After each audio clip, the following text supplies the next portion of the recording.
This report we're going to discuss is, you'll have an advanced copy of it at the end of the conversation.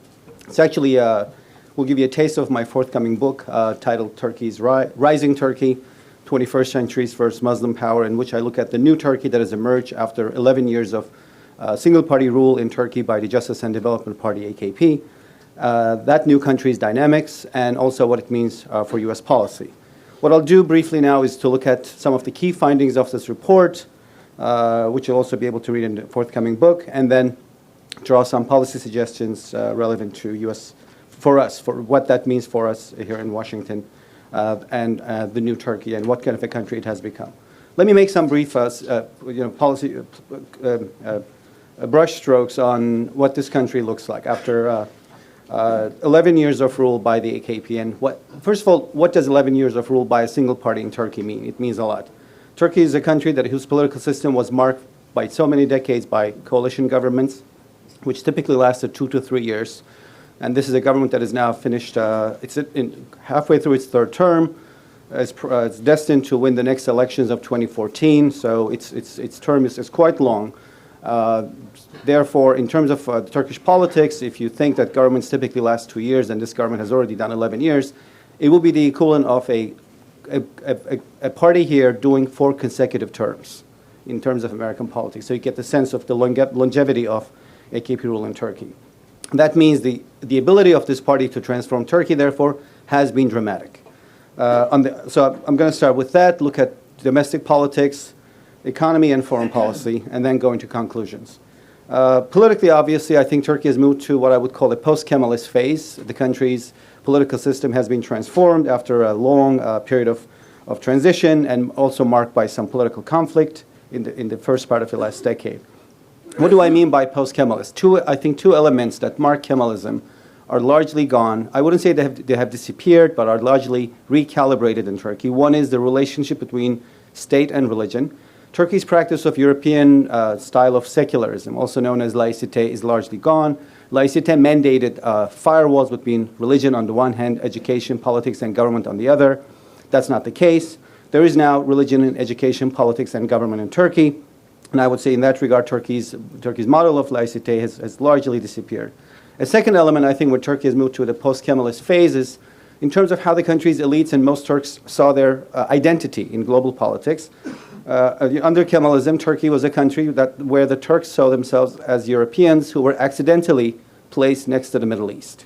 That's also gone. Now Turks see themselves as part of the Middle East, though they also continue to see themselves as European at the same time, obviously. But I think that perception that Turkey somehow was misplaced next to the Middle East is entirely disappeared. I was thinking of a way to better encapsulate this argument. If Turkey was a Latin American country, its earlier position in that continent would have been compared to Argentina's position in Latin America, a country that kind of is there but does not see itself as belonging there. That was the old Turkey. The new Turkey is the Brazil of Latin America. It's a country that sees itself as part of that region, is the most dominant power economically, has built significant political power, but yet lacks that hard power to match the soft power to become a true regional power. And I think that transition from Argentina to Brazil, which stops there, is a telltale sign of Turkey's new perception of how it fits into the Middle East. It is the largest country economically in the region. It sees itself as a dominant power, and it wants to shape the region, but lacks some of the hard power elements to do that yet, and I'll come to it in a minute. Socially, the new Turkey, as a result of transition, is a country that has not yet settled down. I would say it still is looking for peace. It's very split. One of the best ways you can sell an op-ed to any publication in the U.S. is title it "Split Turkey," and editors will read it because this is a country that's truly descriptive. These two words are truly descriptive of Turkey's current nature. How is it split? It's split between the supporters of the governing party and its opponents.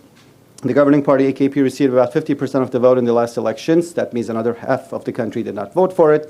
That split might be, not as 50-50 now, perhaps, because if you add the conservative and other nationalist votes that went to other parties, I would say you still see a secularist divide in Turkey that's about a third of the country's population.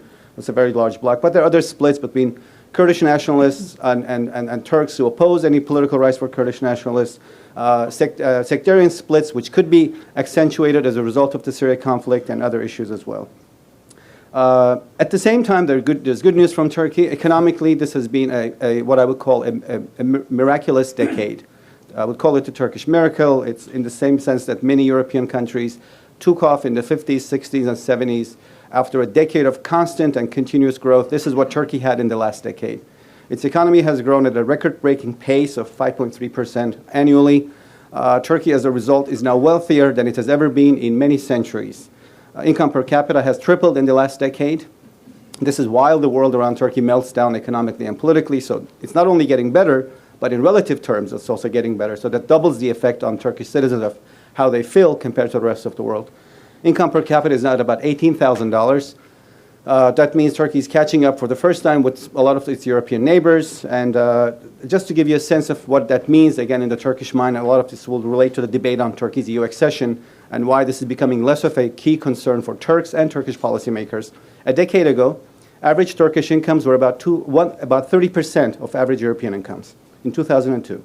Now, 10 years later, 11 years later, average Turkish incomes are about 2/3 of average European incomes. The catching up is fast, and I think Turkey's progress of economic growth, if that continues, and given where European economies are, it's not far-fetched to assume that before the end of this decade, average Turkish incomes will match and surpass average European incomes, and Turkish incomes already matching many single European countries' incomes at the moment. The economic growth obviously has been driven by two factors. One is diversification of trade. This started when Turkish companies went out beyond Turkey's traditional trading partners in Europe, looked for markets elsewhere, and they benefited from the growth of emerging markets. They have also gone to markets that others did not go, including Africa, and even as far as traditional places where Turks did not have outreach, Latin America, that has been matched by an outreach by Turkey's foreign ministry that has opened up missions in all these countries where Turks are trading. And as a result, I think Turkey has not been as adversely affected by the economic downturn of its European partners as it would have been had its trade remained single-handedly focused on Europe, which was the case for so many decades. This miraculous growth, I think, has also been driven by another factor, which is stability. Again, unusual in Turkish context. As I said earlier, 10 years of single-party rule by one government. It would be, in dog years in American politics, that'll be more than 15, 20 years. But at the same time, the fact that this is a country that has kept itself outside of regional conflicts, this is where Syria comes in. I'll come to that in the policy conclusions. All of that, I think, has brought the AKP government 3 electoral victories, and it will deliver it one more victory if that economic growth pattern continues, which means Turkey has to remain stable, both internally, but also be able to minimize the impact of the Syria war if this pattern has to continue. What else has changed in Turkey? Political change, societal change, economic change. Finally, Turkey has learned to build soft power, and that, I think, is another aspect of these fascinating stories of growth of Turkish businesses. They now have internationally recognized, a significant number of internationally recognized businesses, one of which is Turkish Airlines. If you're flying anywhere in Turkey's neighborhood, you'll probably transit through Istanbul Airport because they have the best deals, and they're voted the best airline in Europe in the last 2 years, and they serve you Turkish food, not bad. At the same time, I think this is a country that has built soft power through its schools run by the Gülen community, its institutions. The foreign ministry, as I said, has now opened up missions in places that Turks had never heard of until 10 years ago. But now this is a country that's building power. But where the soft power comes short, and this is where I go back to my Brazil argument earlier, is although Turkey has built soft power, it's doing really well economically. I don't think it yet has the hard power to match its soft power ambitions to become a regional player, regional power in the Middle East. And I owe this analogy to my friend, Ambassador Jeffrey. Turkey looks like Japan, therefore. It has a huge amount of money, lots of economic power, has globally reaching institutions, but it still needs the security framework of an international organization and a strong ally, and that is where NATO and the United States comes in. So in the same way Japan needs the U.S. as an ally in terms of East Asia security, Turkey has found out, I think, with the latest developments, that it can stand on its own in this region, and hence its foreign policy pivot. Which brings me to my last point, Turkey's foreign policy. In the last 10 years, the pivot that we have talked about often in the last 2 years is largely driven by this perception that Turkey is economically powerful, it is big, it is growing, but it cannot do the Middle East on its own. And I think the Arab Spring has exposed that shortcoming in the sense that first Turkey wanted to kind of play out on its own. This started in Libya, then they realized that it wasn't that easy. work with the U.S. Pretty soon afterwards. And I think the Syria crisis, the fact that there could be civil war, and now there is civil war, across Turkey's longest land border, with possible sectarian and ethnic ramifications inside Turkey, was a disaster scenario that the Turks wanted to avoid. And who did they go for? Run for NATO and run for the United States. Second, that this war next door, civil war, or the way it spills into Turkey, could damage Turkey's hard cash, its stability, is another, I think, factor that pushed Turkey's pivot towards the United States in foreign policy, because Turkey's growth, the AKP's electoral victory, Erdogan wants to be elected as the country's next president in 2014. He has nationwide local elections coming up 2013 this year, and presidential elections is also scheduled for the next year. All of that, I think, hinges on continued economic growth. Turkey is now a large middle class that goes beyond the confines of traditional middle class strongholds like Istanbul. This is a country in which a lot of people now have mortgages for the first time in their lives. All of that is based on economic stability. If that collapsed, I think that would be the end of electoral run for the AKP government, and all of that hinges on continued stability. That means minimizing the impact of Syria, the civil war in Syria, and that also suggests, ruling out unilateral Turkish action against Syria. I think this was discussed for a long time. Turkey was suggesting that if the number of refugees on its territory surpassed 100,000, it would take action on its own. There are now 200,000 refugees in Turkey. They're not doing anything on their own, obviously realizing that this is not so easy to push. So I think the Arab Spring, the need to maintain stability for both domestic and regional reasons has pushed Turkey much closer to the United States and will continue to do so. Competition against Iran is a soft factor in the sense that it's not tangible as Syria is, but I think it also drives some of the pivot back to the United States. And the way I like to see this is whenever I go to Ankara and meet with policymakers, I say, so what's your problem with Iraq? Turkey and Iraqi relations are very rocky right now. That rhymed. In the sense that if you think Turkish-Syrian, Turkish-Iranian relations are problematic, you should study Turkish-Iraqi ties. That's really where you have significant problems. And so I ask policymakers, I say, what's your problem with Iraq? Is it because they're Shiites? They say, of course not. We don't have sectarian vision of the world. So, and then I go back to the conversation. I say, so what's your problem with Iraq? Is it that this country is not getting along with Turkey? They say, no. The government in Baghdad is dominated by Iranians. I think that is the perception that is driving a lot of the Turkish view of the region, and that will shape the pivot further. Let me now move on to my policy suggestions after having given you a synopsis of this new Turkey from societal change to the foreign policy arena. Turkey wants to be a regional power, and as it sees itself, and it wants to be treated as a regional power by its Western partners. What does it have to do to get there, and what should our policy be on Turkey in that regard, with suggestions for implications for the forthcoming administration. To rise as a regional power and potentially as a global power, and Turkey has a lot going for itself, but I think they've covered, there's potential for them to make it to that path. First of all, I think, first conclusion, all roads domestically lead to Turkey's new constitution. Every policy suggestion I will make, I'm going to say, oh, it's the new constitution again. Here's how it goes. First, Turkey has to, what I call, release its creative energy instead of, this constant infighting between the various factions across the many fault lines of its society. And, the fault lines in Turkey are many. They go from pro-AKP to anti-AKP, which is a very deep one, and less deep ones such as secularist and Islamist, with smaller constituencies, Kurdish nationalists and Turkish nationalists, Alevis and Sunnis, Muslims, Christians, and Jews. And these fault lines are many. Some are more acute than the others, some are more violent than the others, but they are nevertheless fault lines, I think, that sap Turkey's creative energy. If this is a country that has to become a regional power, it can't do that if it's constantly fighting among its various constituencies and it's inward looking and it's consuming its otherwise creative energy. And that, I think, requires a country that creates that writes a new constitution. There's now a debate over this new charter, and that constitution has to provide room for everyone. All these constituencies that fall across these various fault lines that I've highlighted. Now, this is not wishful thinking. It's not me saying, oh, I wish this is how Turkey would turn.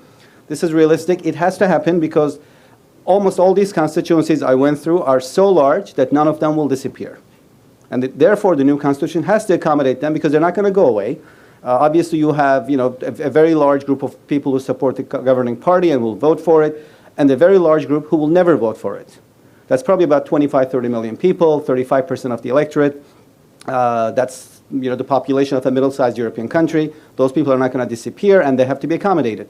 At the same time, the various other divides across from the Kurdish nationalist opinion, when you get the advanced copy of the study, you're going to see a map, for example, which makes a case that although Kurds are now spread all over Turkey, and there are probably more Kurds who live in Western metropolitan Turkey, that's not where you see the strength of the Kurdish Nationalist Party. The strength is confined to the what I call far southeast, east and south of Diyarbakir.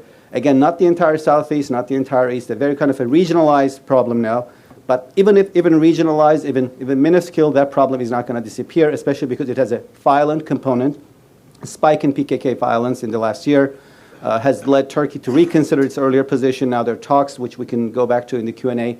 And I think the fact that there were more casualties as a result of PKK violence in the last year than there has been for over a decade is another call sign for Turkey to address its many fault lines and domestic problems. Not the most important of which I think is the Kurdish issue. To rise as a regional power, Turkey not only has to address its fault lines, and the new charter is the best way to do that, but also has to continue to grow economically. It's not done yet. The economic growth has to come forward. In more robust terms, Turkey needs to maintain at least 5% growth in the last decade if it wants to become one of the top 10 economies of the world. And it could get there.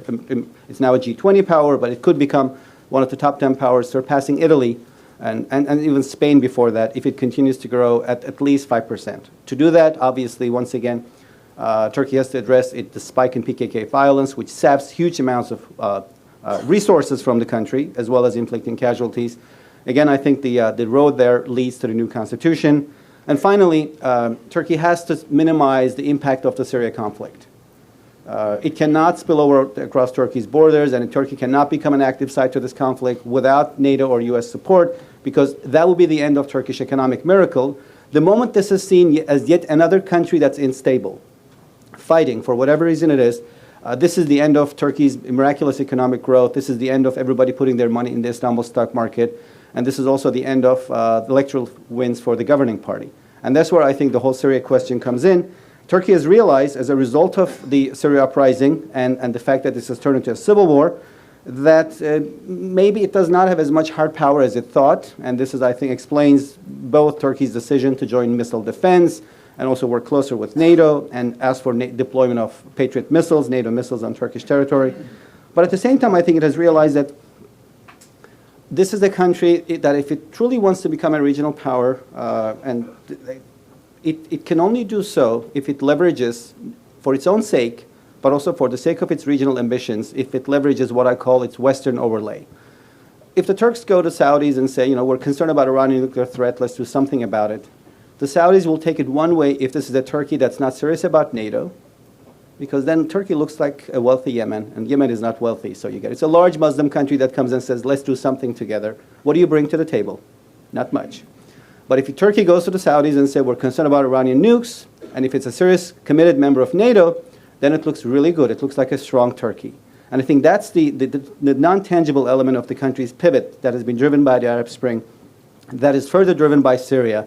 The more they need to minimize the impact of the Syrian conflict and make sure that Assad goes as soon as possible, because they cannot afford to have a civil war next door. It makes them look unstable, potentially unstable. The more they're going to turn to the U.S. and to NATO for working together, and I think that will only drive Turkey's pivot further to us. Policy suggestions for us, for policymakers here in Washington. Good news is that for about a decade, a lot of the debates on Turkey ended here, because we would look at it, we would say, what do you do? It looks like we need the Turks more than they need us, so just, go with it. It looks right now that maybe Turkey needs the U.S. more than the U.S. needs Turkey.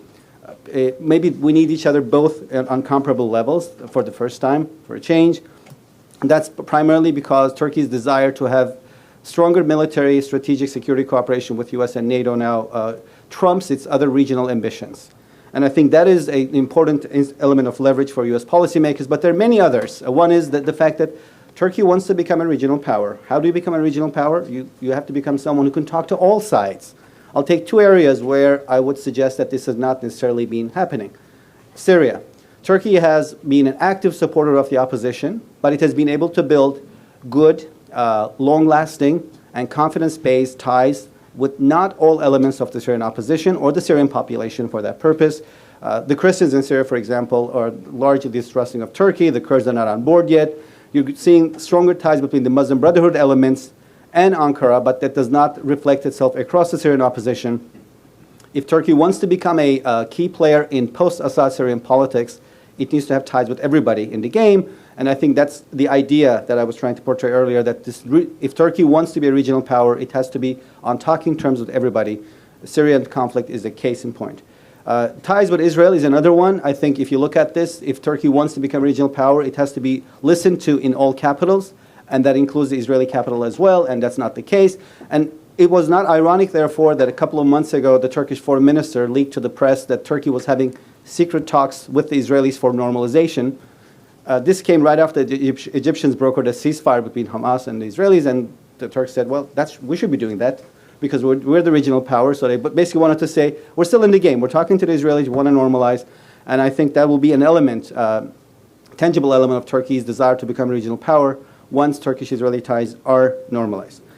Last but not least, for Turkish domestic politics, suggestions for the U.S. side, there's not much we can do. This is Turkey's internal business.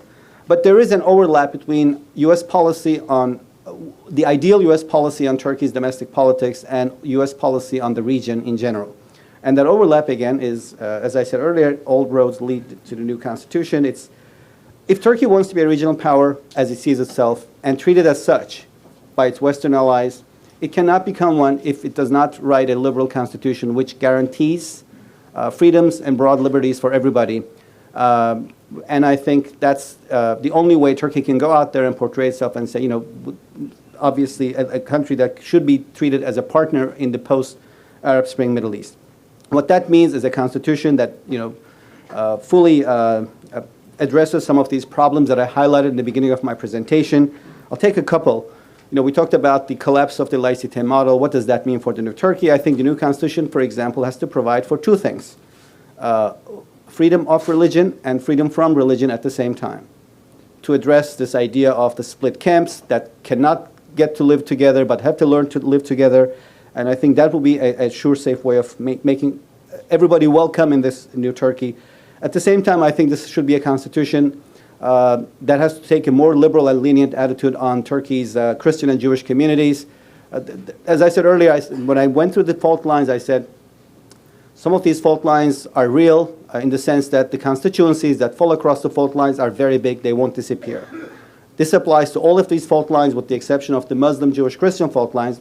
There are so few Jews and Christians in Turkey that you could write a constitution and ignore all of that and say that numerically speaking, the Jewish and Christian communities are not big enough a fault line for the Turkish government to consider writing a constitution, for example, that is religion blind. And I think that's what Turkey needs to do, to come up with a charter that is entirely religion blind, because that's what makes Turkey a liberal democracy. It's not protecting the large, significant groups. It's protecting the smallest groups. That makes, I think, a country a true liberal democracy. And I think that's where the significance of this idea of writing a new constitution that becomes religion blind and guarantees group protections for Jews and Christians, as well as rights, would be significant. Last point, Turkish model. I know this question will come. I did a piece on this with my colleague Dave Pollack. I think he's in the room. We tried to sell it to a publication about a year ago. Back then, people were not interested. They said the Turkish model is not going to apply, but we actually said it's not going to apply. And then we came back to the piece and we just published it somewhere else. What Turkey has experienced in the last 10 years, can this be taken over and replicated, let's say, in post-Arab Spring countries? The answer is no. One, a lot of Turkey's transformation has been driven by economic growth, phenomenal growth as it is, but that growth depended on two things. One, it depended on single-party rule by a dominant party in this political system. That's not very good news because that kind of suggests that you can't really have, the idea of a change of governments and as Turkey typically used to have to produce stability. I think the lesson of the Turkish political system, not a very good one, is that Turkey produces political stability when it has a dominant party that's in charge. But the other lesson of Turkey, or the unlesson of Turkey, is that Turkey's growth and economic transformation and everything it has achieved in the last 10 years happened within the background of phenomenal global economic growth, which Turkey benefited from. That's not the case in the region anymore. So I think the idea that you will have the Muslim Brotherhood produce dramatic economic growth in Turkey and therefore consolidate power based on that and win further victories and therefore follow the Turkish model, I can't see that quite happening. I'm going to end up over here and turn the microphone to my colleagues. And thanks so much for your attention, obviously. Thanks for coming. Thank you very much, Soner. Ambassador Wilson. Is it best if I stay? Yes, if you could, please.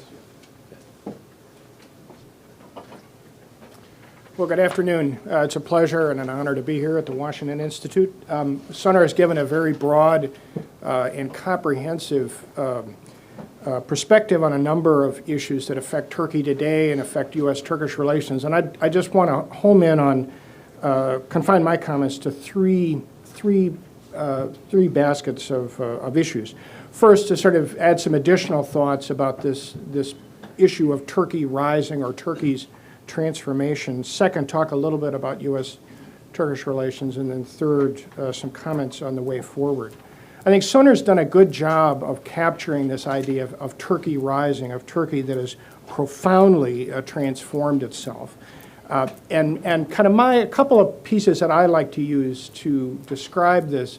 On the economic side, in the course of a generation, Turkey has gone from being a $70 billion economy to a $700 billion economy. That's a huge change for a country of this sort. It's a huge change for any country, just literally in the space of 20, 25, or 30 years.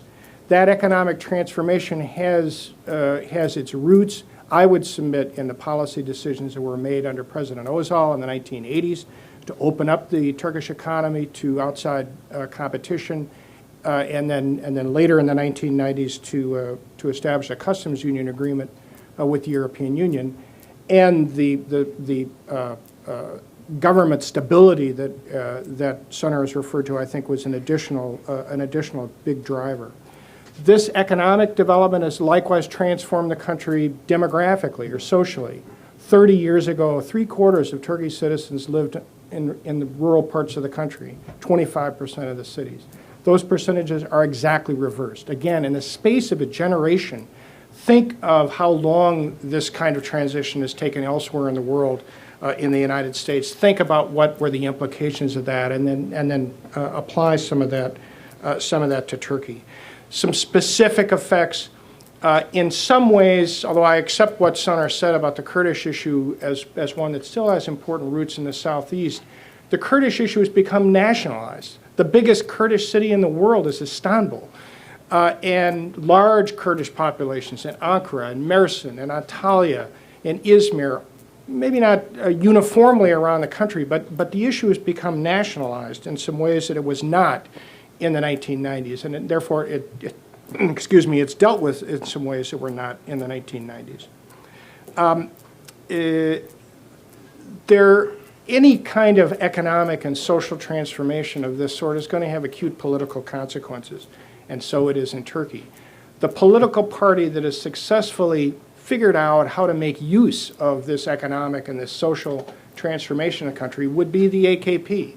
The other parties have not adapted their message, they've not adapted their strategies, they've not found ways to make themselves as competitive, anywhere near as competitive politically as the AKP.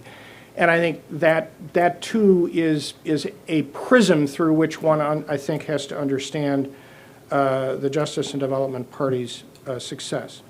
It's important to note too that these transformations do have their limits, and one shouldn't go too far. Unemployment, in spite of this spectacular economic growth, basically is at the same level as it was when the AK Party took power in 2001, and it's at a level consistent with those throughout much of the 1980s and 90s. Government has not really been able to solve that problem, even though its strategies have led to impressive job creation. Turkey is in dire need of educational reform. The education system has done a good job of providing the workers and the engines for the current Turkish economy. Arguably, it may not be positioning Turkey very effectively for the future. The Kurdish problem remains. The status of women in Turkish society remains, I think, among many other significant problems that I think temper this picture of a Turkey rising. The other perspective about a rising Turkey that I like to add, and I referred back to these generational changes, this isn't just the AK Party. This has been going on for 25 or 30 years, and the policy roots go back 20, 25, 30 years. And I think that too is a perspective. This is not all about the AK Party, and I would submit that the underlying social, economic, and political issues and changes that are taking place will continue after the AKP ceases to be the party of government, whenever that may be. They're bigger and important forces going on. And I think that's a good perspective, important perspective to add to what Soner had to say. This rising Turkey, in some important ways, I think, feels itself more confident than maybe at any time in a couple of hundred years.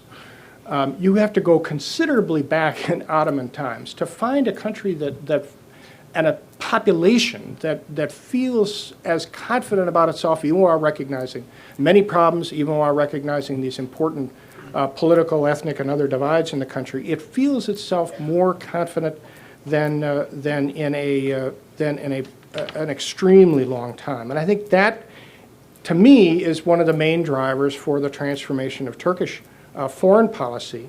The public insists on a Turkey that plays an active role in its region, that has a policy, that has a position, that plays a role, especially in the region around it, which is one of the most problematic regions of the world. To put it another way, this isn't just about the personal ambitions of Prime Minister Erdogan or Foreign Minister Davutoglu, although it is about that too. It is a much broader thing that I think has these roots in Turkish society that's important for us to bear in mind. A corollary with that is that the ambition, as Soner indicated, the ambition, the aspirations are not always entirely matched, of course, by Turkey's capabilities. And I think there has been a realization after the exuberance of the first couple of years, particularly that Ahmet Davutoglu was foreign minister, and some tacking back and greater reliance on Turkey's traditional relationships with the United States and with NATO. And that's something I want to come back to at the end. Second, U.S.-Turkish relations. Clearly, there are many problems. There are a lot of tough issues in our relationship. I would submit that U.S.-Turkish relations are better now than probably at any time ever. There are a number of people in this room that have worked on Turkey. Jim worked on Turkey going back quite a ways. Probably the closest and most intertwined relationship ever, which is not to say that it's real close or that it is greatly intertwined, but is quite a bit different from that existed before. The old relationship our countries had that was rooted in cooperation on security matters and rooted in a military-to-military relationship clearly no longer exists. It was arguably, it got a body blow in March 2003. A whole series of things, both in the region, in Turkish foreign policy, and of course domestically, have changed that. When I arrived in Turkey in 2005, our relationship was in deep difficulty. Difficulties particularly over Iraq, flowing out of the 2003 invasion, but also over Syria, Iran, issues in the Caucasus, and a whole range of other things. The relationship, looking back on it now, characterized by some combination of distrust and disregard.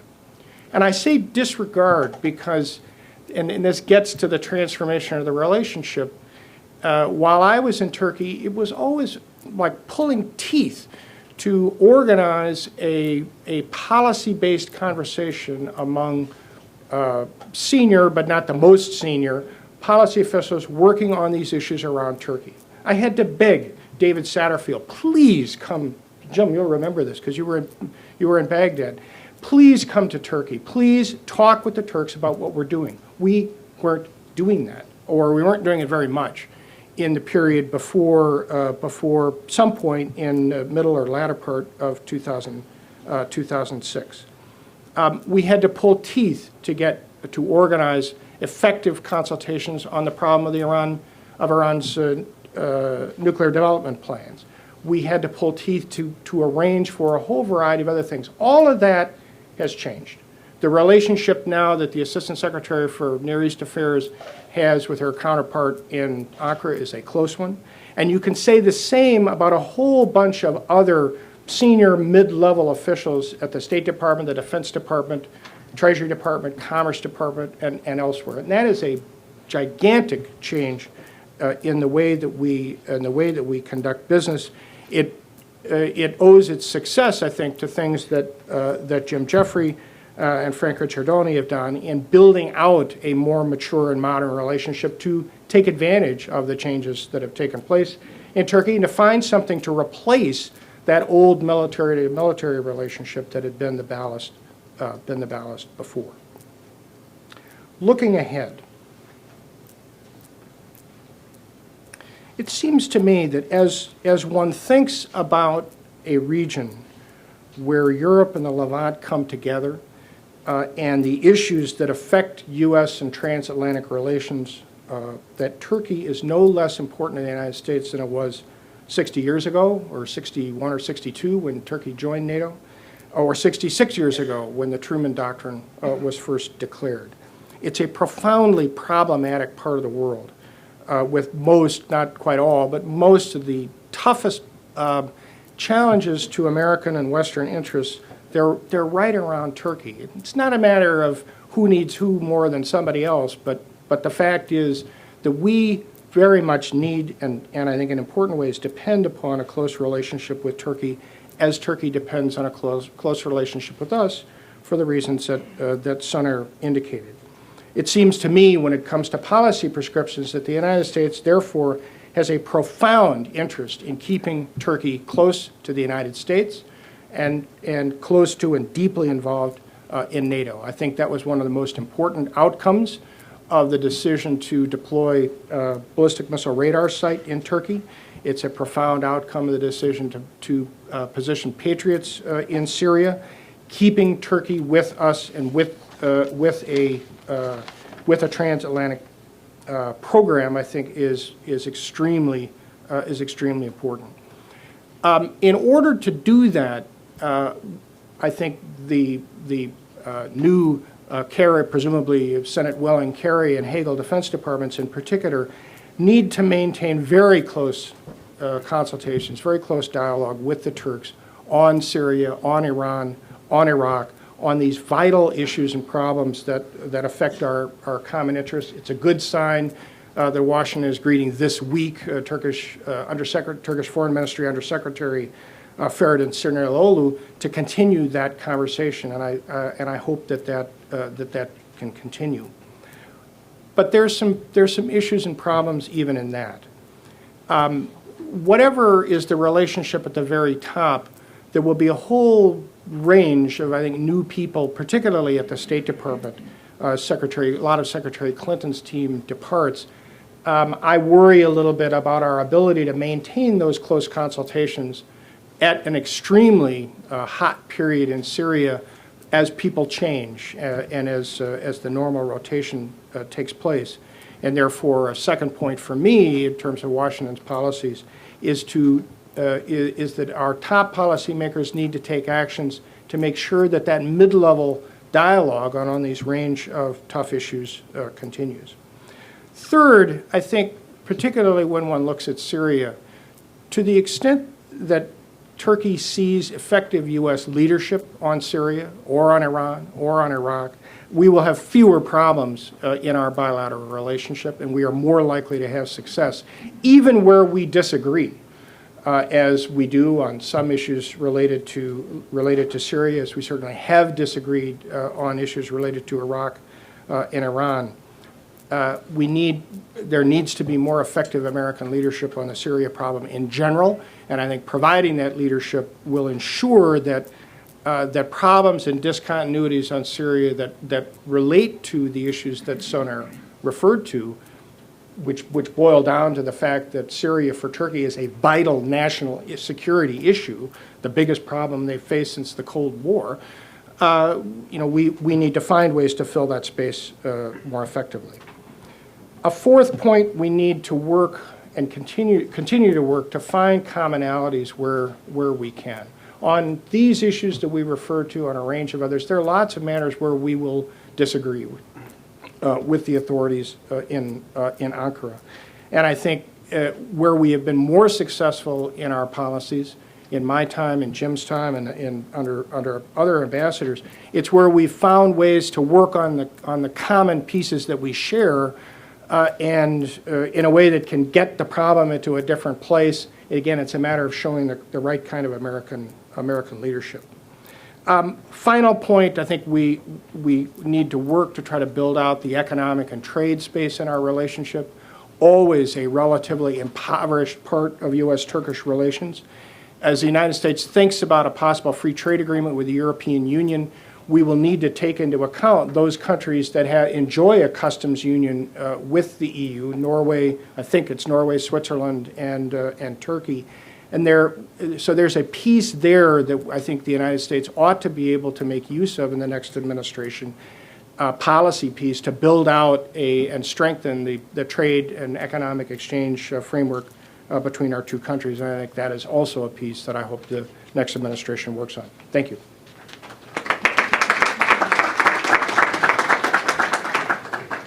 Thank you. Jim?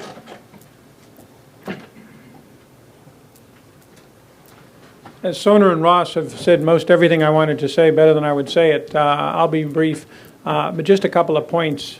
First of all, as Ross said, and I agree completely, much of what we see with the AKP in the Turkey of today traced its roots back to Turgut Özal, who in his own era for almost a decade, or roughly a decade, as Prime Minister and President, also dominated Turkish politics and also had that combination of Islamic roots in the National Salvation Party of Erbakan, very strong support for economic outreach and development and support for the business sector, and close ties to the West, which, despite problems I think that we still have with Prime Minister Erdogan. So there is some continuity. I would also say that there is some continuity in the Middle East as well, and I'll get to this in a second because that's what I want to focus on in a couple of minutes here, is the Middle East and Turkey as a new potential regional power and how it all fits together. The conventional wisdom is that Turkey discovered the Middle East one day when then academician and foreign policy advisor Ahmet Davutoğlu woke up and said, we need to have a Middle Eastern policy. Yeah, there's something to the south of us. That's not actually correct, although he played a very, very important role along with President Gül and Prime Minister Erdogan in where Turkey is today. First of all, Turkey has always had very strong interests in the Middle East, particularly in the near abroad of Turkey to the south. These interests can be summed up with two words: security and petroleum. And I would say that much of the Turkish focus in the Middle East remains in that area today.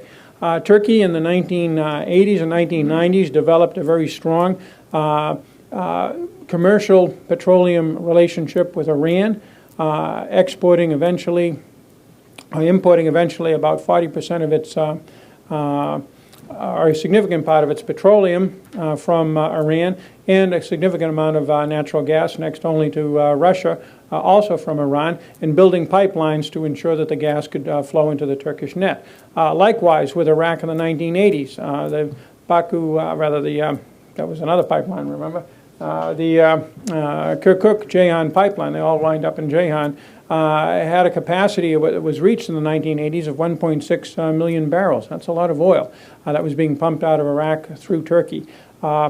Security, at one or another point, Turkey had very strong relations, plus or minus, negative or positive, including negative with Iraq, particularly northern Iraq, incursions, large-scale military operations in the 1990s in northern Iraq against the PKK, likewise mobilizing the bulk of Turkey's army in the late 1990s to drive Öcalan out of Damascus, and continued strains not only over the PKK but over other issues with Iran back and forth for 20 years. So these have been present for some time. Turkey's relationship with Israel, which right now is in the fridge, but was very strong beginning in the 1980s, to some degree was an effort to try to balance some of the problems on its near abroad south. So that's been around for quite some time.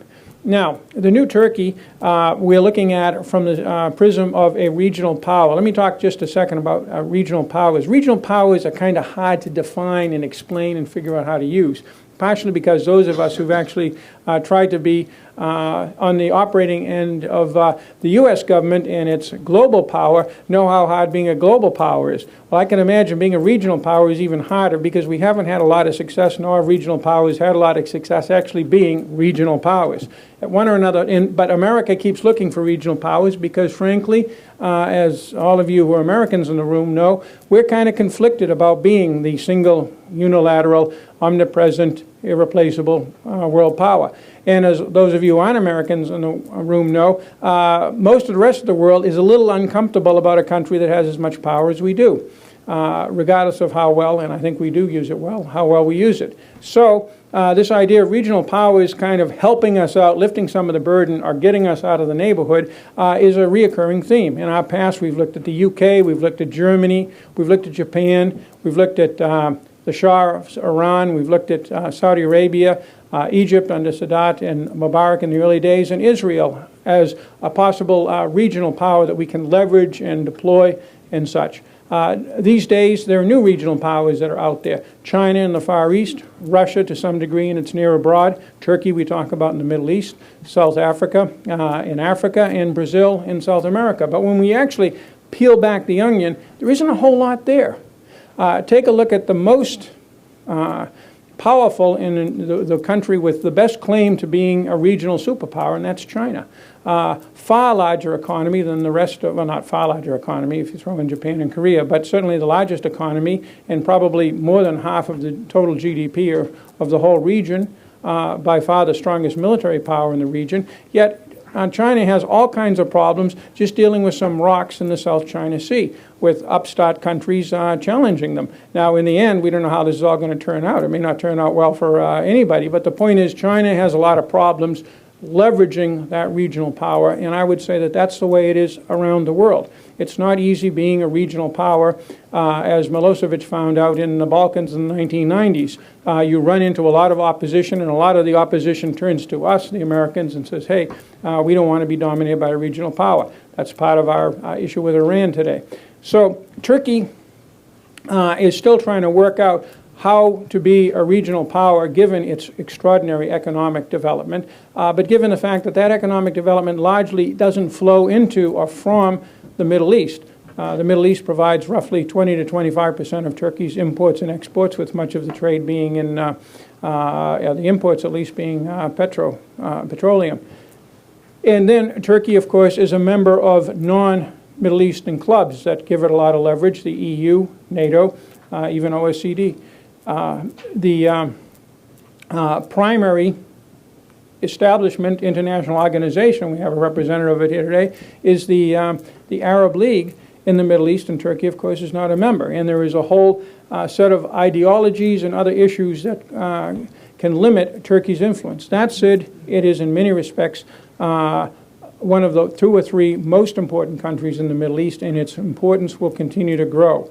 But its basic area of focus is going to be to its immediate south and southeast with Iran, Iraq, and Syria. And there we have a lot of work to do with Turkey and to cooperate with them, first of all on Iraq, the future of Iraq, the question of the Kurdish North, what about the petroleum and other resources of the North. Turkey is extremely powerful in terms of its commercial and energy relations with Kurdistan. How is that all going to evolve? By the same token, we've talked about Syria. Syria is an area where I think there's a lot of agreement, certainly in this institution and around this city, that the United States has to get more involved. But what exactly does that mean? And where do we have commonalities with Turkey? Where do we not? What kind of a Syria do we want? what kind of a Syria does Turkey want? I would disagree with Ross. I think that this is the most energetic crisis Turkey has faced since the Cold War, being Syria. But Syria's ability to impact Turkey in the long run, other than some impact on the PKK issue, is relatively limited. It's just that if Turkey wants to expand its influence and authority in the region, which is something that I think the United States finds a good thing, all things being taken together, then it has to be on the winning side on Syria. And right now, the Syrian question, frankly, is the thing that is the biggest question mark of the several involving Iranian nuclear issues, the whole future of Iraq and the Kurdish North, and Syria. So those are the areas where we focus with Turkey, rather than trying to look at whether it's cultural and soft power and potential hard power will be able to lead it to a dominant role in the Middle East with major players such as Saudi Arabia, Egypt, Israel, and Iran. Let's focus on Turkey's immediate south and how we can cooperate best there. Thank you.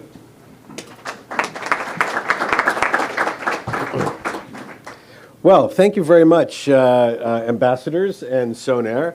A lot of very interesting ideas, provocative analysis. I'm going to turn now to open up a discussion with you and our panelists on the direction of U.S.-Turkish relations. I'm going to first pose a question and then turn it over to Soner to pursue the rest of the Q&A. I apologize, I need to depart.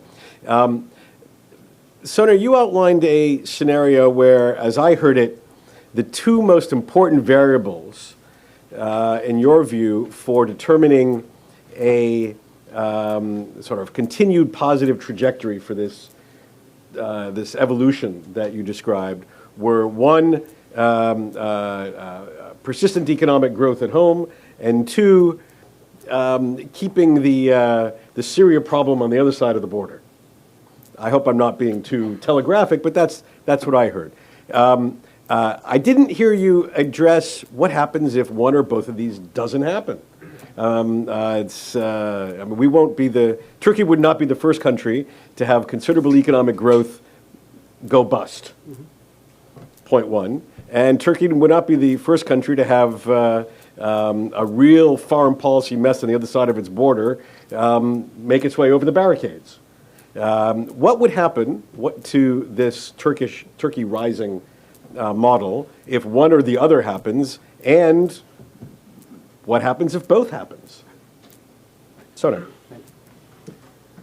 Thank you, Rob, and I also wanted to thank both my friends Ambassador Wilson and Jeffrey for joining me today. Our two most recent envoys in Ankara. I'm pleased and delighted you can join me for this conversation. To go to your question, you're right. I think those are the two, what I would call independent variables of the new Turkey. Economic growth and keeping Syria mess out of Turkey. If they can do that, Turkey will rise, continue to rise, and build more power. And at the same time, I think there are some dependent variables that are linked to what could go wrong in Syria, or if there's an economic bust. In some ways, the Turkish economic growth is continuing predominantly because the country attracts a lot of hot money into the Istanbul stock market, and secondly, because it attracts a lot of money from its neighborhood, actual cash coming in. People who feel that they don't want to keep their money in Syria, or metal billionaires in Ukraine, Central Asian republics, North Africa, the country's Balkan and Southern European neighbors are putting their money in Turkey because that's a safe haven. It looks stable. So Turkey is Turkey. It's in a way, without indulging too much in Schadenfreude, Turkey's luck is that it sits in an unlucky region. To the west and to the east, the economic problems of Southern Europe and political problems of the Arab Spring has made Turkey much of a better example to sell to the international markets than it would have otherwise been. And that's why they have to remain economically, politically stable at home and externally at whatever cost, because that's what keeps the economy growing. That's what brings about a few $1 billion of Syrian cash into one province, just the Hatay province along the coast where Antioch is. Bank deposits are increasing by about a couple of $1 billion every year, and that province's economy is only about $15 million. So it's not their money. It's cash that comes across the border, and you can just imagine money flowing in. That, I think, it really is a big driver. So their luck is that they sit in an unlucky region. I think the government is aware of that.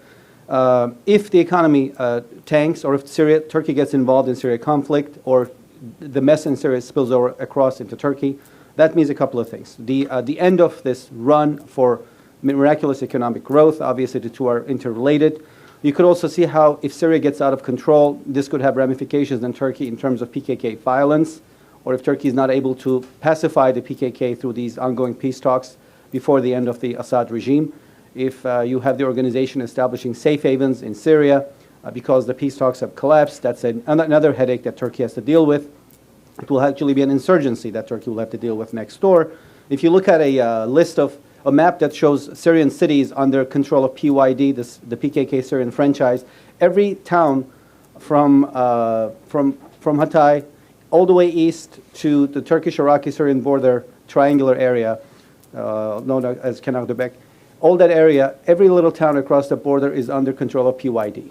So this is Turkey's challenge, and I think that's going to be compounding if Turkey cannot keep Syria out. Secondly, it will disappoint Erdogan's desires or plans or ambitions to become Turkey's next president through a popular vote. Turkey just changed the constitution recently so that the next president will be elected through a popular vote. This will be the first time the president elected through a popular vote.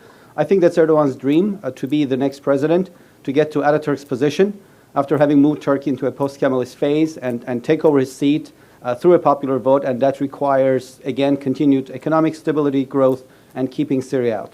That, I think, means that they'll come to the U.S. more in the coming year for action on Syria, and I think Ross mentioned this. Syria is going to be a stress test of Turkish-U.S. relationship in the coming year. Everything good we have highlighted about cooperation. Increasingly, if Turkey will need the U.S. more and more to keep Syria mess outside of Turkey, to make sure that Assad's departure is accelerated, because the more he stays there, the more the problem comes to Turkey, the more Turkey looks like it's a country that sits next to an imploding country. That's not where you want to put your money in. It again comes to economic growth. And I think those two variables, dependent variables, are to a large extent going to determine PKK violence, the plans for it, electoral victories for Erdogan's ambitions to become a president. There are many ways, therefore, as you highlight, that all this could not go well, Turkey, if Turkey does not play its hand well. And I think plays hand well to a large extent, both domestic politics-wise and also regional ambitions-wise, depends on Syria. This is, for the U.S., Syria is an important policy issue. It's something we need to address. For the Turks, it has to be done now. Assad's departure has to be this year. The longer he stays, the more this country fractures along ethnic lines, and the conflict will spill over into Turkey. I think that will become a problem that they can't live with. So we'll see a lot of, I think that's what I mean when I say stress test. We'll see a lot of requests and demands from Turkey for Washington to take the leadership. And that will be interesting to see to what extent the relationship between President Obama and Prime Minister Erdogan that we saw build in the last few years will persist through that stress test that's coming through. Sorry, you want to take over? Thank you, Rob, and I'm going to open the floor now to questions. I'll recognize you in the order that I'm seeing. We have a mic coming up, or? Yes, sir. I see 1, 2, 3, 4, and 5, and 6.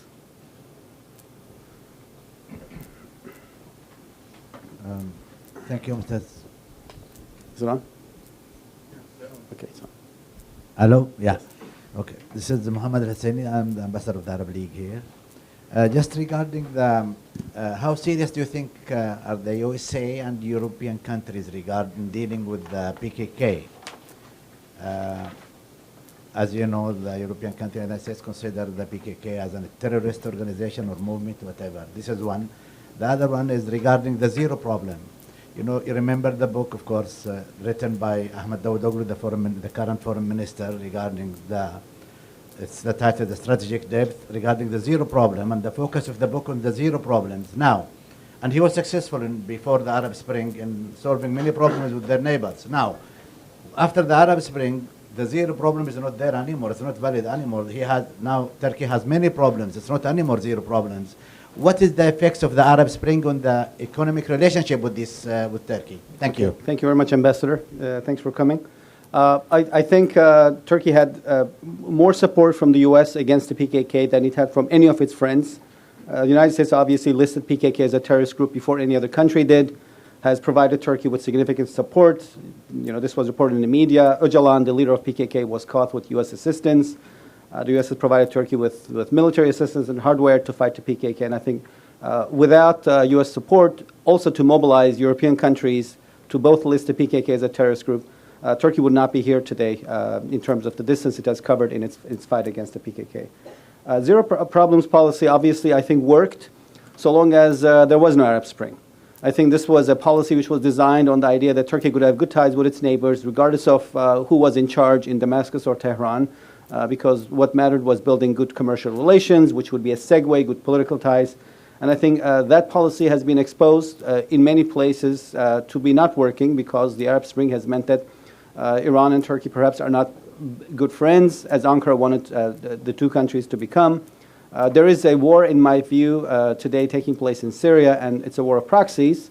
Turkey is supporting and arming and hosting elements of it, according to the media, the opposition, and Tehran is arming the government. So these, the degree of separation between Turkish and Iranian positions in Syria is basically direct. They're in opposing camps, and I think that means long-term competition between the two countries, even after the Assad regime goes. Given that Syria is not going to be a walk in the park. Finally, I think Iraq is another area where you're going to see tensions between the two countries, as Turkey, does not get along well with the Maliki government, and who seems to be on good terms with the Iranians.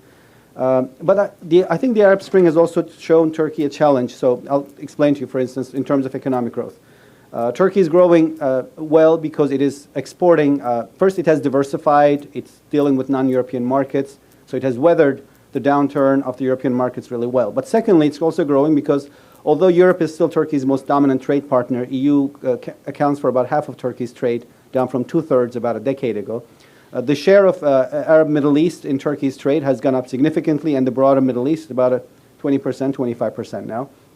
But guess what? Turkish-Iraqi ties have largely collapsed, so Turkish trucks cannot now go through Iraq to sell their wares. There's an unofficial ban against that. Turkish-Syrian trade has collapsed, so Turkish trucks cannot go through Syria.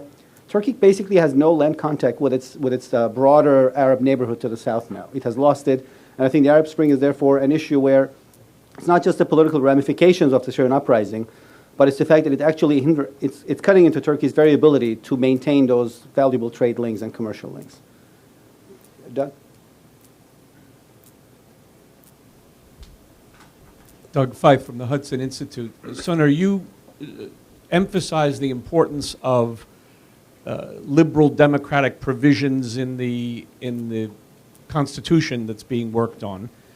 And there are grounds for concern about actual and potential tensions between the Islamist philosophy of the Erdogan government and basic principles of democracy. You have more journalists, as I understand it, in Turkey imprisoned than in any other country in the world. You have hundreds of general officers and flag officers imprisoned, many of them without charge.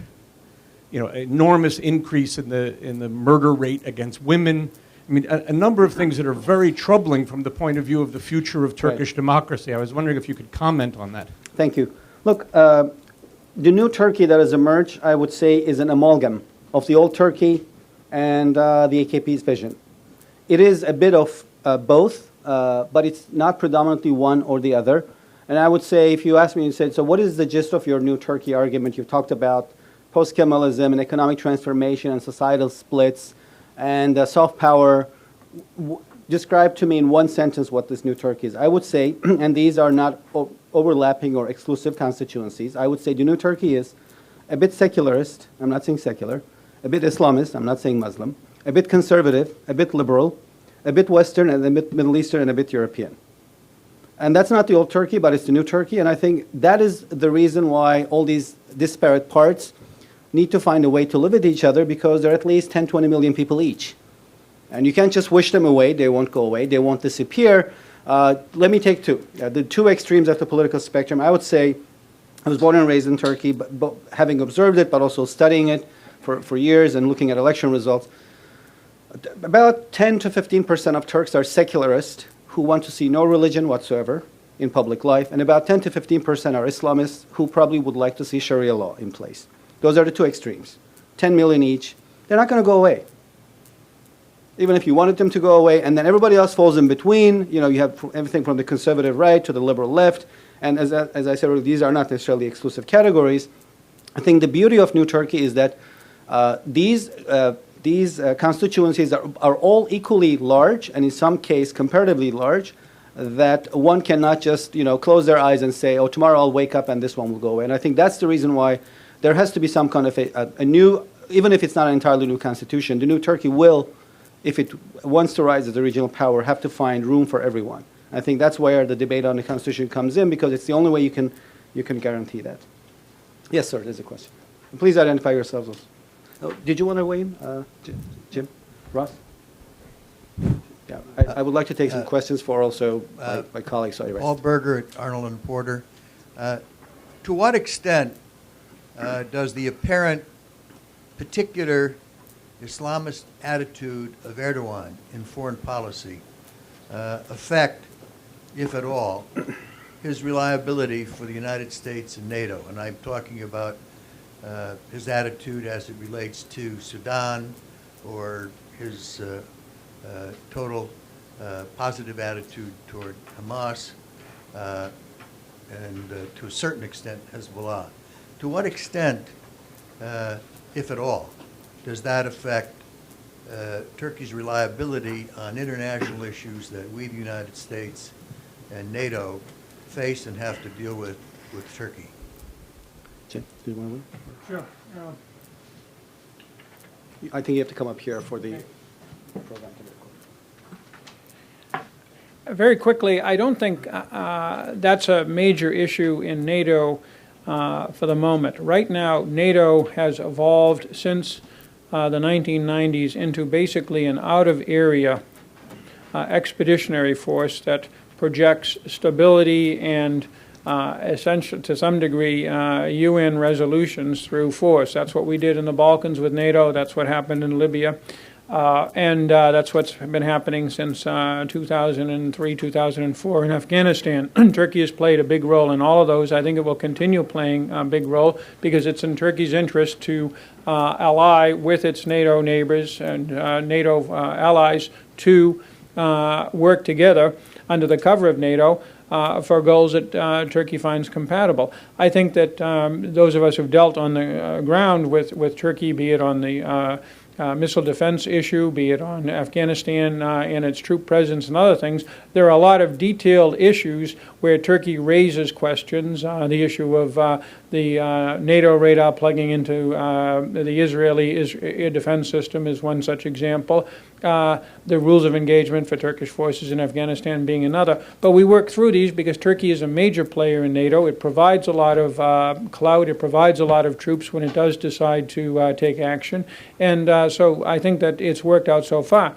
In the future, there are issues that might come up. But my feeling is that you have to get not just an American consensus, which is not hard, which is not easy, as we can see right now with Syria. You have to get a consensus within most of NATO to take action in country X, because that's what NATO is all about now, is basically projecting power, not defending itself. And that general consensus within NATO is sufficiently broad that typically Turkey would find itself within it. I don't see Turkey being a blocking power in NATO. We've come close to that a couple of times in the past, but we've been able to work through it. But it's something to watch. Carol, you've been waiting, so please wait for the mic. If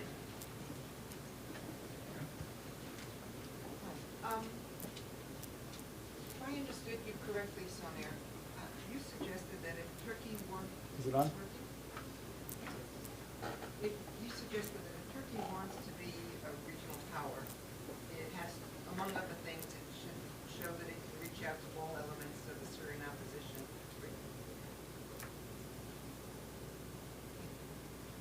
You suggested that Turkey has to reach out to all elements of the Syrian opposition, regardless of sex or ethnicity.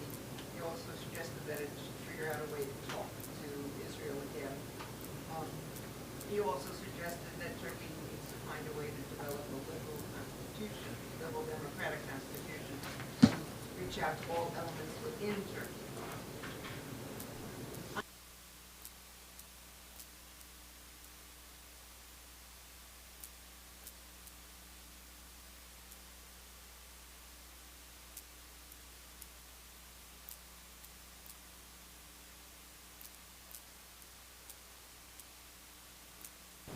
I think the driver, the question was about, what concrete evidence do I see that this more positive scenario that I highlighted could be happening. Obviously, there are factors beyond our control, global economic downturn, one of Turkey's major trading partners goes into a bust and Turkey suffers from that, or, collapse of the financial markets that goes through Istanbul. That could take out all of these variables and just by itself basically debilitate Turkey's effort to rise as a regional power. But beyond that, the evidence that I'm seeing is it's not whether Prime Minister Erdogan loves the United States or loves the fact that Turkey is NATO. It's the fact that he has realized that Turkey really needs NATO. And therefore, hold on, that's the reason I think he's realizing, number one, this is a country that cannot do the Middle East on its own. Number two, this is a country that, though it had a collapse of its ties with Israel, has to maintain a relationship. That's why I highlighted the fact that it was the Turkish prime minister who leaked to the media that Turkey is in secret talks with the Israelis for normalization. Okay, the foreign minister says Turkey is in secret talks, and they're not secret anymore. So obviously he's making a point by saying that Turkey wants to be a regional power that can talk to everybody, and that it is working on that. On the domestic politics side, I am less optimistic. I think if you asked me, you said, of the two, which one would you pick? Turkey's pivot to the United States and NATO, or a liberal democratic constitution? I would pick Turkey's pivot to the United States and NATO over a liberal democratic constitution, because I think that is driven less by hard facts and more by, let's say, less by hard facts than the pivot, which is really driven by instability in Syria, competition against Iran, Erdogan's desire to be elected as president. He cannot afford to have the Syria conflict spill into Turkey, period. And he'll do everything he can to get the U.S. and NATO work with him to contain that crisis over there, make sure Assad goes as soon as possible, and all of that requires him to reach out to the U.S. and work closely with the U.S. and with NATO. On the domestic front, I think the issue is less burning because he has built a significant amount of support, popular, and if the elections of 2013, local nationwide elections coming up this year, if they turn out to be a major AKP victory, if he goes over 50%, maybe 55, 60, he'll be less inclined to accommodate these disparate halves of the country because he's going to come out thinking that he has such solid support, as any politician would. Why would they care to accommodate the views of the other side? If, on the other hand, the election results are one in which you see, and again, a very split Turkey, that could, again, once again, move him towards a more compromising attitude. But as I said, Turkey is, in my view, if it was a vegetable, it would be an onion. It never has a core. There's always a peel. You take you think you got to the essence of it. It's not there. There's always one peel after the other. So I don't think it's, even on the liberal democracy side, I would say it's too early to rule out that emerging. I can see, as I said, why that would come up. The advanced copy of this study, which you're going to receive at the end of the panel, and I wanted to thank my research staff, Tyler Evans and SNFF, for helping me with this and with my forthcoming book. This is, parts of it are driven from the book, obviously. Its cover is, you'll recognize this, a lot of you in the room are Turkey specialists. This is the signature of an Ottoman Sultan. This is Mahmud II. I was asked to pick an image, and I went through a lot, and I said, that kind of fits, because to make a point that Turkey's westernization and institutional westernization is not a Kemalist story. It goes beyond him. This is the first Ottoman Sultan who started Turkey's westernization, and Ataturk built on his legacy, obviously. He was born out of schools that he established, the Sultan had established, or his successors had, to make a point that this country's connections, deep-rooted connections to the West, are not ephemeral. They're not a product of the last few years or of the Cold War. They go very deep. And I think these are the institutional bonds that will keep Turkey anchored to the West. Both of the ambassadors here join me, I think, in seconding that thought. Turkey's membership to NATO, which is so serious and so deep-rooted and so accepted across the society that the recent deployment of Dutch, German, and American Patriot missiles in Turkey took place without a single doubt, without a debate. Everybody was like, of course. It was not a question of if and shall we. It was a question of when and how. And I think that's the kind of bond that I talk about, that that eventually puts the new Turkey into an amalgam of what it was, but also into a place that it will always continue to have really deep-rooted ties to the West. So I think the pivot, therefore, is real, it stays, and it will only become stronger as Syria problem is not going to go away. Though obviously, I think the speed at which the United States is ready to willing to take action and lead the international community, and the speed at which Ankara expects action, that's going to create tensions in the relationship. Jim, did you want to weigh in? Russ? Question waiting here, and then Ariel in the front, and then third in the back. Okay. So maybe we'll take all three at the same time to wrap up. How has the rest of the non-arrested military reacted to the fact that so many of their senior colleagues were jailed? And what are they saying among themselves privately about how they feel about this situation? Okay. And what are the portents for the future in the event that the economy does take a dive and that the current government becomes less popular? Thank you. It's a question in the front here and the question in the back.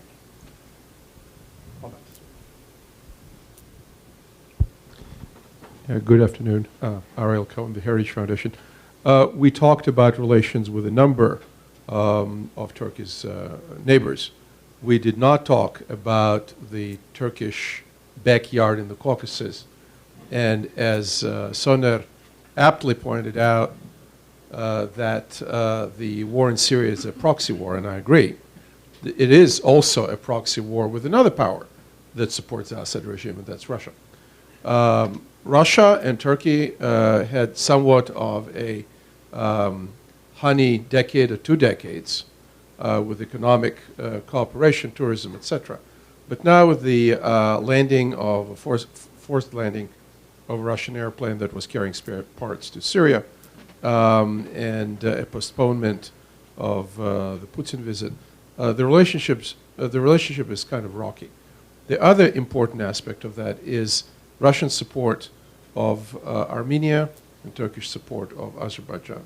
How do you see the future of Turkish relationships in the South Caucasus and the evolution of, I want to say 500 years old, but maybe 500 years old, Turkish, Ottoman, Russian relationship?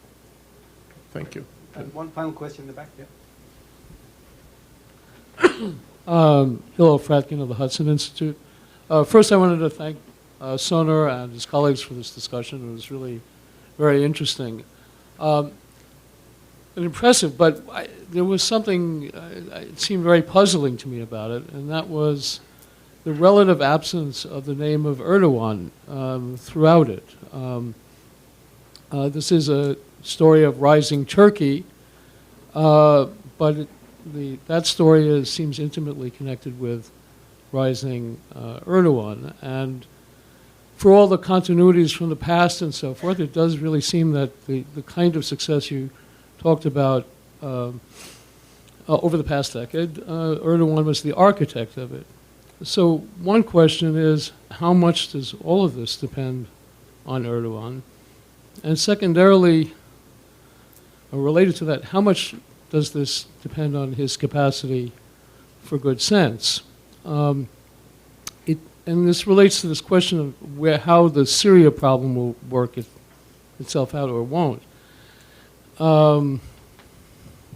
It seemed, in terms of the U.S.-Turkish relationship, we now seem to have gotten to a point where the relationship of U.S. and Turkey is like the famous example of Alphonse and Gaston.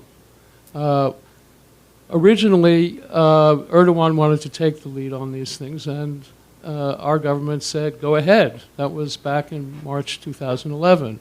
Now and there were very pronounced utterances along those lines by Secretary of State Clinton. Now, as you say, Soner, the situation looks less doable by Turkey itself. And there's, discontent with having to do it by yourself. But we're now at this situation where each is deferring, so to speak, in a way, to the other. So who's actually going to take the lead here, and what would that mean? Thank you. Why don't you start? I was trying to get away, but I did not succeed. All right. I did address it to your All right. colleagues. Thank you. Let off the hook. All right, thank you. Look, I think just as Turkey has realized that it really needs NATO and the United States to minimize the fallout of Syria conflict and to finish it off, or whatever, bring forth the end of the Assad regime, finish it off, maybe is not the right word.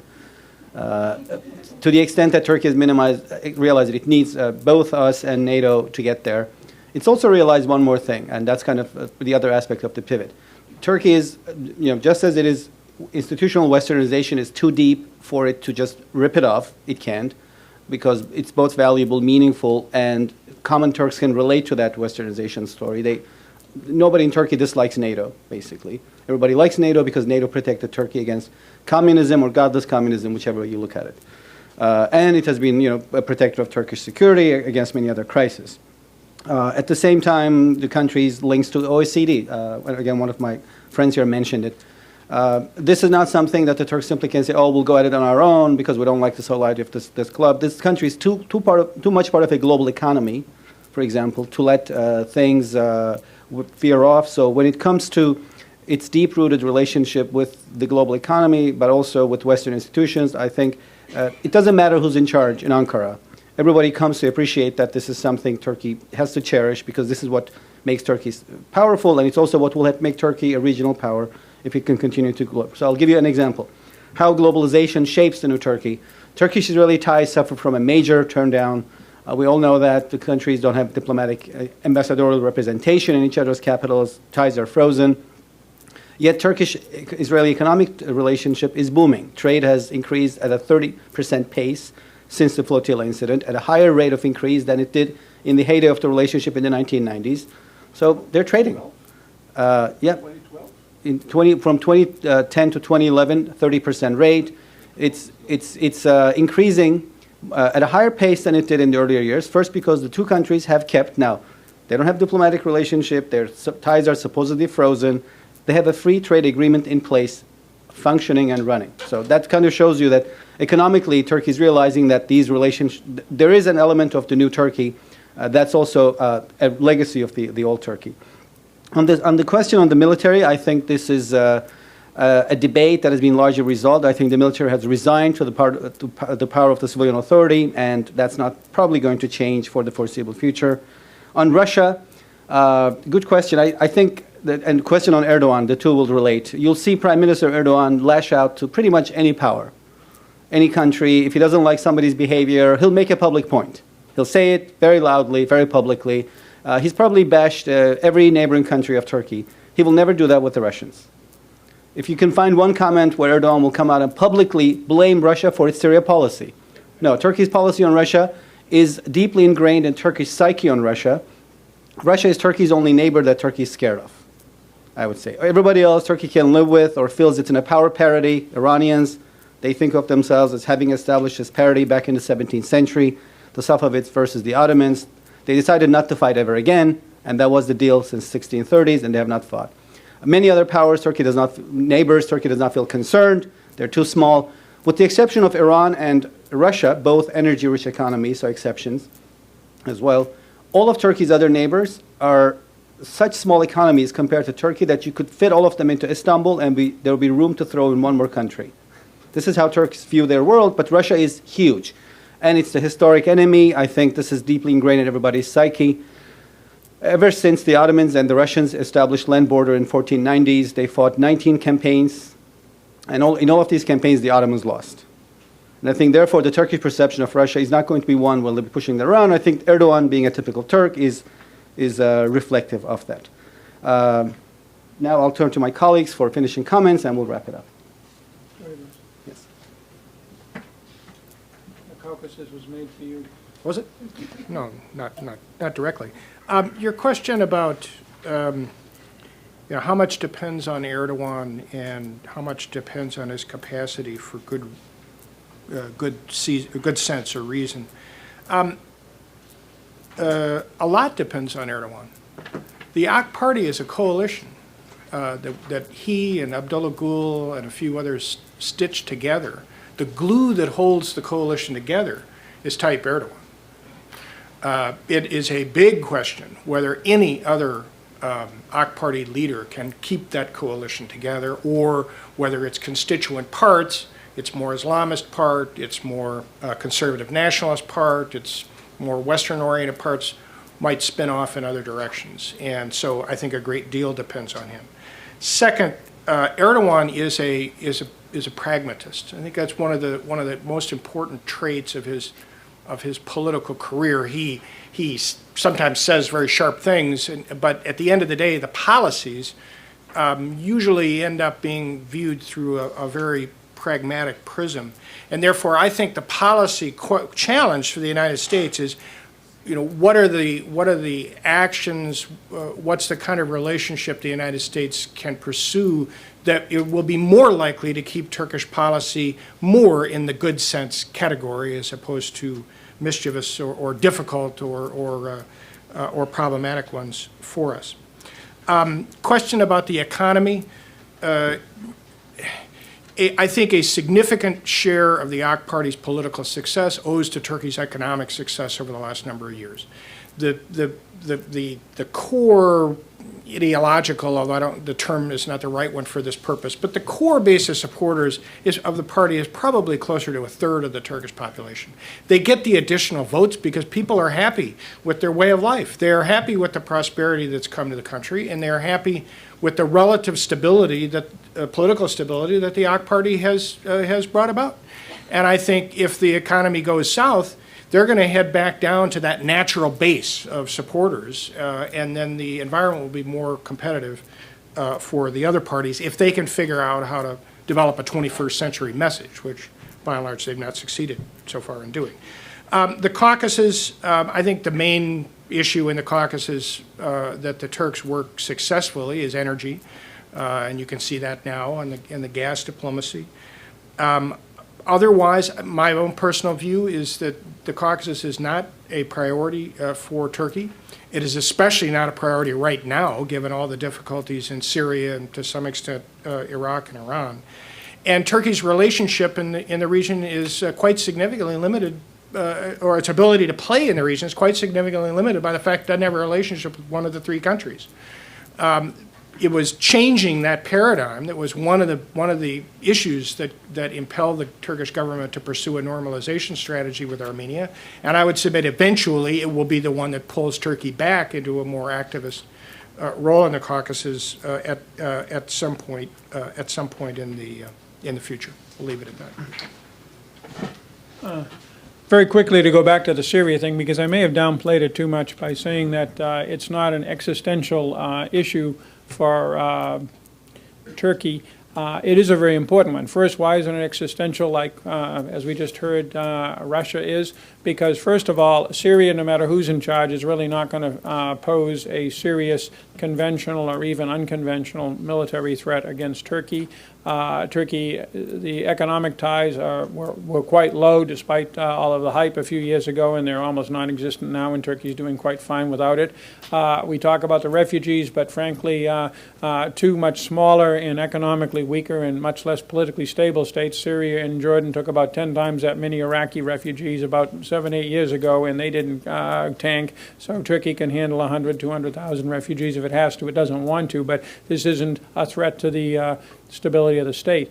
What is under question here, and it's very, very important, is the ability of Turkey, along with the Gulf states led by Qatar and Saudi Arabia, and the United States, to basically manage the stability and war and peace issues of the Middle East focused on Syria. If Syria flips and we get rid of the Assad regime, generally, on a very rough scale, the threat that Iran poses in the region by its Mediterranean outreach to Lebanon and Hezbollah and against Israel drops significantly. The threat to the region from radical Sunni Islamic groups rises.